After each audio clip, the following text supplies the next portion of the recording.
This is John Page Williams with another reading from Chesapeake Almanac. The month is November, and this chapter is entitled Menhaden Migrations.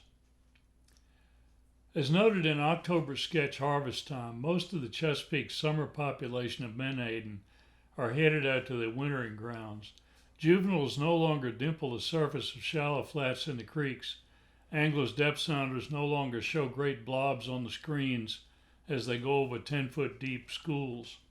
Pound net fishermen down the bay catch fewer of them to freeze for next year's crab bait, and the Reedville purse seine fleet finds itself working farther down the bay and more often outside in the Atlantic. Today, sometime in November, the fishboat crews call it a season and go home for deer season on the northern neck. But years ago, a few boats would head south to Beaufort, North Carolina, where there was a processing facility for menhaden, and they'd fish into December. Sometimes these crews made good money in this fall fishery. The menhaden were there in tremendous numbers, but the vagaries of weather affected the fish's migrations. An early cold winter like that of 1977 could shut the fishery down prematurely. Gales could keep the boats tied up for days on end, even when the fish were there. Despite these handicaps, the fishermen generally enjoyed those trips. When the profits are there, watermen can do quite a bit of effective field work for the scientific community. Years of intensive fishing effort have given the menhaden industry a good overall picture of the fish's movements. The first menhaden down the coast in the fall are the ones moving out of the open waters of the Chesapeake. They tend to be 2 to 3 year old fish measuring 8 to 10 inches. After them come larger, older fish from Delaware Bay, New Jersey, New York, and New England. There is a limit, however, to the amount of information that can be gotten from the fishery itself. More precise data are needed for managing it. A smart scientist listens to fishboat captains and to crewmen and spotter planes too. And smart fishermen listen to scientists. Together they can get a lot of work done. Following adult fish in their travels is usually done by tagging.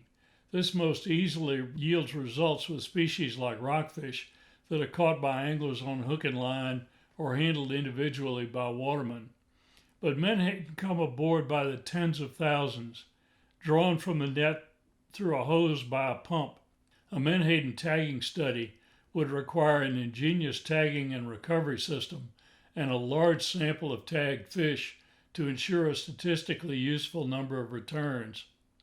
Several researchers worked out in the 1980s a way to inject numbered stainless steel tags into the menhaden's body cavities with tagging guns.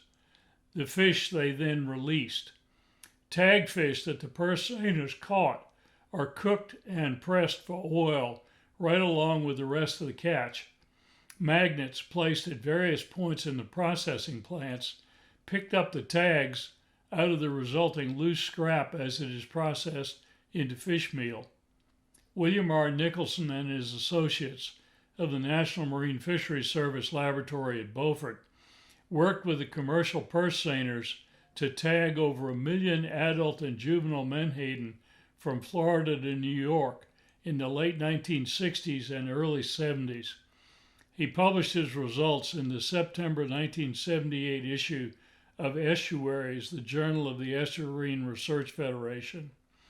Mortality from this tagging system is apparently variable and sometimes large. Still, Nicholson got over 10% return on his tags, and a clear picture of the migrations emerged. Fish tagged in a specific area were never caught south of that area, except in the fall fishery in Beaufort. The longer the period between tagging and recapture, the further north the tags were recovered. Thus, fish tagged in the Chesapeake turned up in processing plants as far north as Gloucester, Massachusetts, and Portland, Maine, as many as 6 years after tagging. But slightly over 20% of the recoveries came from plants at Beaufort during the fall.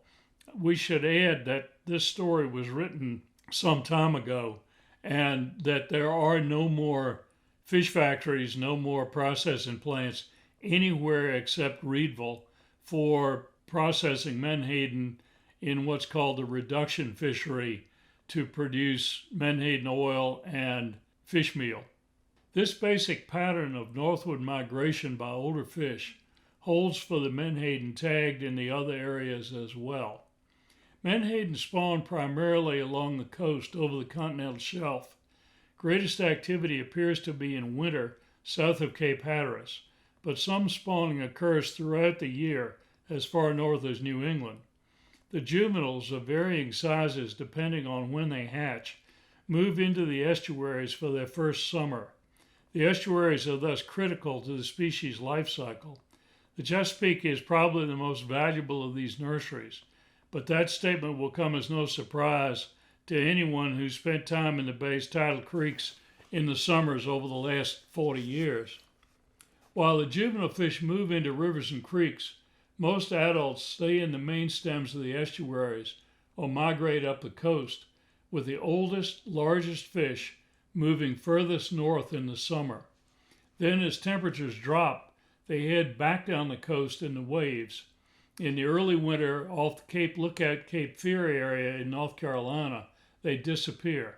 Nobody knows exactly where they go, which probably means they disperse into deeper water. In the late winter and early spring, they return to the surface of inshore waters, school up in groups of like age and size, and head back up the coast. Patterns of fish migrations are fascinating and useful, but there are always exceptions without explanations. It's not unheard of for an angler on the Severn River above Annapolis to catch a nice pickerel in December and find a fresh 5-inch menhaden in its belly.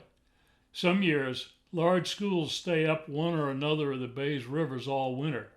The reasons are known only to the fish. Perhaps they do it just to keep good fishermen and scientists humble.